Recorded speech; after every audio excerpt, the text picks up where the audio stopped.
Welcome to the first of what we hope will be many PL talks. My partner, Dave Johnson, and I welcome you and thank you for coming.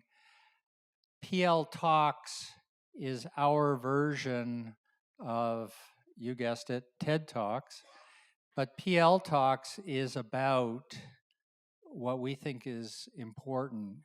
We think it's important to highlight the art and natural settings that are available right here in Calgary and in the mountains nearby. When we first talked about PL Talks and the possibility of bringing art and nature together, Adam quickly put up his hand and said, "I've got the guy for you." A bit about Adam Zellmer, who will introduce our guest. Dave Johnson sent me an email when we were looking to hire a new associate that said, "I think he's the guy." We agreed we'd meet for a coffee. My wife made me promise that I wouldn't hire him in the first 10 minutes. About 12 minutes in, he showed me a photograph that you're about to see, and I hired him. My wife got worried because it was not very good weather, and I didn't come home for 2.5 hours, and most of the time was spent discussing mountains. Fortunately, our firm will be forever solvent with the life insurance policy that we took out on Adam's life before he started. And as you'll see from John's photographs, I make the same recommendation to John's wife. I'll introduce Adam, and then Adam will introduce our speaker. Thank you again for coming. Thanks so much, Jeff.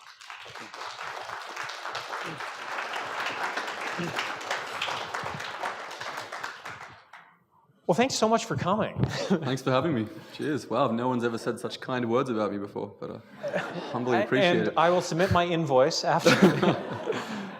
So I'll start off with quickly asking you the same two questions I get whenever I show even my photos was, does your mother know what you're up to? And are you mad? My mother does know what I'm up to. Well, that's good. And I see your wife's here. I mean, with Facebook, it's hard to hide that stuff these days, you know. No, she does know. At first, it dominated her with a bit of fear, and she was like, "Oh God, don't get into mountain climbing, like anything else, like race car driving, tiger taming." But no, it was mountain climbing. But she's actually grown to love my love for what I do. Now, you're originally from Australia. Yes. And a lot of mountains in your area? Not many, no.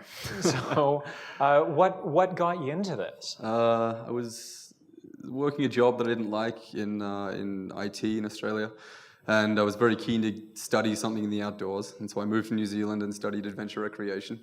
And I was living in New Zealand, and I started climbing. That's where I started climbing and taking photos, but very amateur point-and-shoot camera, and very, not with any intent. And anyway, I was relocated unwillingly from an earthquake that destroyed my house, and I lost my job. And that forced me back to Australia. And then I had a good friend that recommended moving to Canada. They said it's got the world's best ice climbing, and you should go and check out that community if you're really psyched on becoming a better mountain climber. And so 6 months later, I packed my bag and I moved to Banff, Alberta. So you were a climber before you were a photographer then? Yeah, for 5 or 6 years before I ever picked up a camera. And was the plan to get into photography down the road or stick with climbing? No plan. I randomly kind of had a passion for photography come about when I was living in Banff. A local photographer you may have heard of, Poole, does a lot of incredible aurora borealis and astrophotography work. And I saw his images and I was amazed. I didn't know you could even take photos like that. And then I became fascinated with capturing the night sky, and that's how I got into photography. So I think what a lot of people want to know, myself included, is just starting off the bat, how do you get these kind of shots? What does that look like? It's always different. It's so incredibly dynamic. Whether you're shooting for a client and the purpose of being out there and climbing is to get amazing imagery, or if you're climbing with friends and you've somehow talked an extra friend to come along and you're 2 teams of 2 now, giving you the option to photograph another team. I mean, there's so many variables, it's such a dynamic world. It just depends on who you're with, how many people you have, and what the terrain is like. Sometimes you have the flexibility to climb above someone and take a photo top down. Sometimes it's just you and the other person, and you're literally holding the rope that's saving their life with with a camera in your other hand, trying to take a photo until they scream at you saying, "Put down the goddamn camera," and then you're like, "Okay, sorry." It really varies. Yeah. And in terms of, if we can just go back to the Aurora Borealis photography for a minute, and what I find as an amateur, the thing I love about Aurora Borealis is this is available to all of us. You don't have to be a photographer. So what first drew you to the Aurora Borealis photography? I think being from Australia partly, and just growing up having no exposure to it as a phenomenon. It is incredible. It's beautiful, and then realizing that you could actually capture scenes like this with a camera, it just blew my mind. I hadn't really been exposed to that kind of photography. I hadn't seen too much of it, and it just it was the first thing that motivated me more than anything else to pick up a camera and get into photography. And the photo that we're seeing here, where was this taken? Right next to the road on the way to Lake Minnewanka, looking at Cascade, taken on March 17th, 2015. So you wouldn't actually technically even have to leave your car to take this No, photo. you could. Aurora Borealis you can photograph right next to the road, and is commonly done so, because at 3 o'clock in the morning in the middle of winter, you don't want to be traipsing off, kilometers from your car. There we go. How to be one of the best adventure photographers in the business. Don't leave your car and keep the heater on. So a photo that is a little more gear intensive, I would imagine. This is, where is this? This is in Squamish, British Columbia. So how would you get a shot like this? So this is an interesting photograph, actually. This is my friend Ian, and I'd reached out to a lot of people in the community to see if anyone would climb this particular climb. It's a very notorious climb. It's rated quite hard. It's very scary because of the feature of the crack. It offers little protection because it's so wide. You can't physically protect it too well, and no bolts have been placed on it except for one halfway up. So in the event that you did fall, you wouldn't die, maybe. So I reached out to a lot of people to see if anyone would climb this so I could photograph it, because I really wanted to. And my friend Ian, even though he was terrified, said yes and stuck his hand up. So to get the shot, we actually hiked around to the top of the feature, carried 200 meters of rope with me, of 11 millimeter static rope, and then I rigged a 150 meter rappel from the top. The climbers were able to wrap all the way down to the start of this feature, and then I stayed above them and they climbed up to me. So, yeah. And actually, we have a clip of, I think, exactly what that looks like. So this, and correct me if I'm wrong, that's just one rope that you're hanging off of. Yeah, just the one there. And so you rappel down, you get into position, and then what's going on with the climber? Have you pre-arranged where they're coming from, or how does that work? Yeah, if I'm ever descending on top of a climber, it's a plan. We've discussed it. We know where each other's going to be. We've got radios or cell phones to communicate the process of taking the image. Yeah, when I'm rappelling down like this, I'm always communicating with the climber, and I'm essentially telling them when I'm ready and set up, and they start climbing, and I move up and down the rope as I need to and change lenses as I need to capture the image. And is your camera clipped to anything? It is, yes. Okay. That camera is worth, that camera and a lens, 3 times worth my car. So I don't want to drop that. Yeah. And I think I'll ask the question I'm sure everyone's wondering, have you ever dropped a camera? Once, and it was clipped. So technically it did fall out of my camera bag as I was ascending a rope above a swirling pool of freezing cold water in -40. Luckily, I had my system that I use. It's a bungee cord tether system, so it attached to my harness. and it dropped, and it worked. I was stoked. it kept bouncing, and I didn't even realize. I kept moving up the rope, and I looked, oh my God. And we were actually filming for a short film at the time, and there was two videographers positioned through the forest looking down at me, and while I had to look at the camera, I just looked up. I was like, oh my God, it worked, guys. Look, my camera's okay.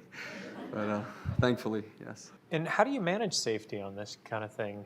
So you've got the climber, he's below you, or she's below you right now.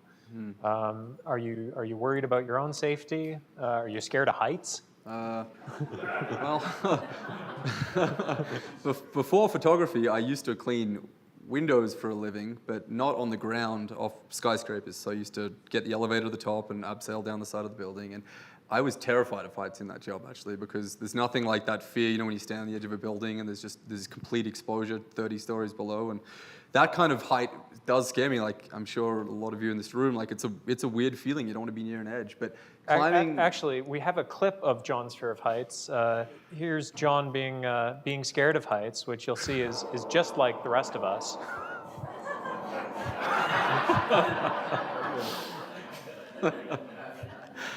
Okay, maybe not the same as everyone else. But So, why the jumping? The jumping was to create different angles. I mean, the further you can get away from the wall, the truer perspective you get of how steep the terrain is, especially when you shoot on a very wide-angle lens, like a 16mm kind of focal length on a full-frame camera. If you're really close to the wall, it warps it. It creates a kind of almost a fisheye effect. And the closer you are, the less steep it looks. So it doesn't do it justice to where you are and to the environment. It doesn't really tell a true story of what's happening or what the climb was like. So pushing out from the wall allows me to get a steeper perspective and a truer perspective of what's going on.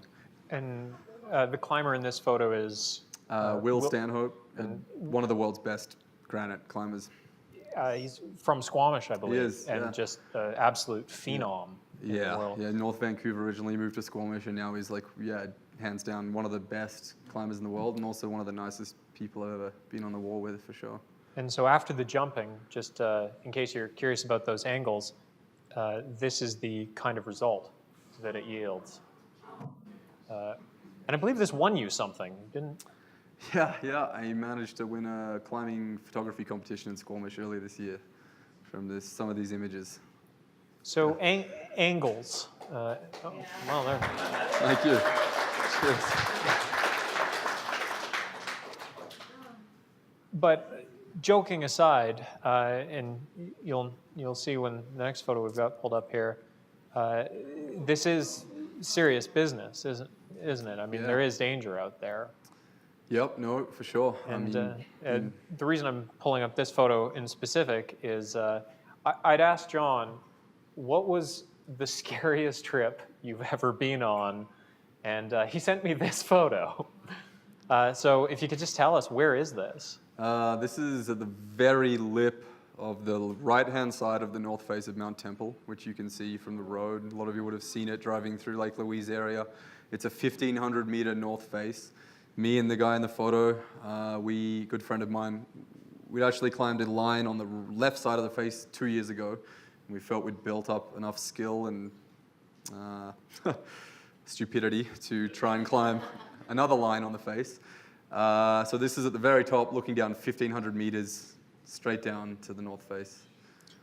And one of the things, of course, that's our backyard is very visually striking, but it's mostly limestone, isn't it? It's notoriously bad rock.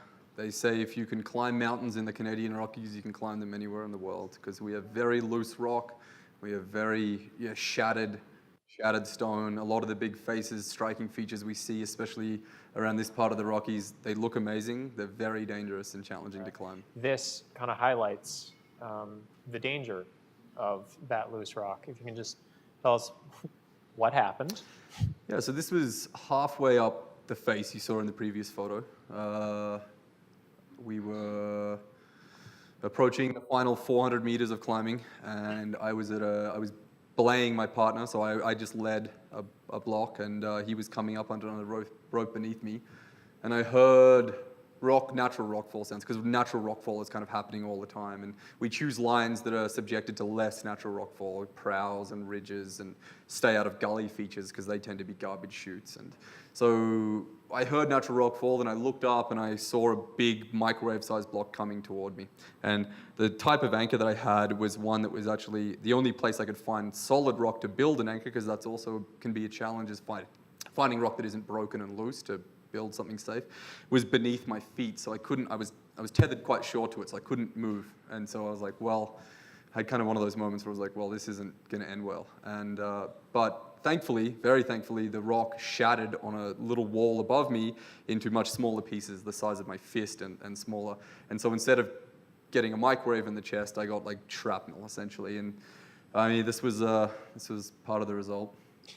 So how does it work in terms of one person's going up first and then the second is following, or what does the team dynamic look like there? Sure. So in a team of climbers, there's a leader and a second. And so the person who's going first is subjected to much more risk and fear, because they have the potential very much to take very real, serious free falls when they fall, because they place protection as they go up, and if they climb 5 or 10 meters above that, then they'll fall double that length again. So the person that goes first is taking a lot of risk, and the second person that goes second, it's still climbing. You've still got to get up, but it's generally easier. So you generally swap leads throughout the day to keep everyone's mental stoke high. in this shot, for example, and I've got a number of questions about the photo, but just if you can walk us through, I see there's one person above the other person. Mm-hmm. So the one above is the leader, mm-hmm. and then what happens next? Yeah, so the leader is roughly halfway up this pitch of climbing, so this section. So this might be usually like a rope length, like 40, 50, 60 meters. So he's halfway up his pitch. He's got another 10, 15 meters to climb, and then he'll anchor himself to the wall, and he'll bring up the slack rope that's left between him and his partner. He'll then say on belay, and then the second climber will start climbing, taking out all of the gear that the leader placed. And what are some of you might recognize this in the photo? What are we looking at here? This is the Grand Sentinel feature in Lake Louise. You can see it from Sentinel Pass. And that's actually, I think, where this photo was taken from. Yeah, it's taken from Sentinel Pass with a very long lens, 400 millimeter lens. So that's the kind of lens that's about a down payment on a house, yeah, I would imagine. They're not cheap. Yeah. And a couple cars, And again, this photo did all right for John. But yeah, if we can just shift gears for a moment. One thing that I mentioned in the introduction was John travels all over the world for his photography, and recently returned from an expedition to Chamonix, as I understand it, Chamonix, France. And Chamonix is, I've never been, but as I've heard it described, it's just the wonderland of alpine climbing. And who were you there with? I was shooting for a New Zealand client, a company called MacPack. I'd been sent over for 2 weeks to team up with one athlete of theirs and to shoot some new apparel, new jackets and new clothing they had coming out. And they had originally wanted to shoot in the Canadian Rockies, and I somehow convinced them to send me to Chamonix in France, and they said yes. And the resulting images were as I promised, boldly promised, and sounds like they want to send me back next year, so it went well. So for a shot like this, there's a team of climbers that you're obviously taking a photograph of. You're above them, so you had to get up there somehow.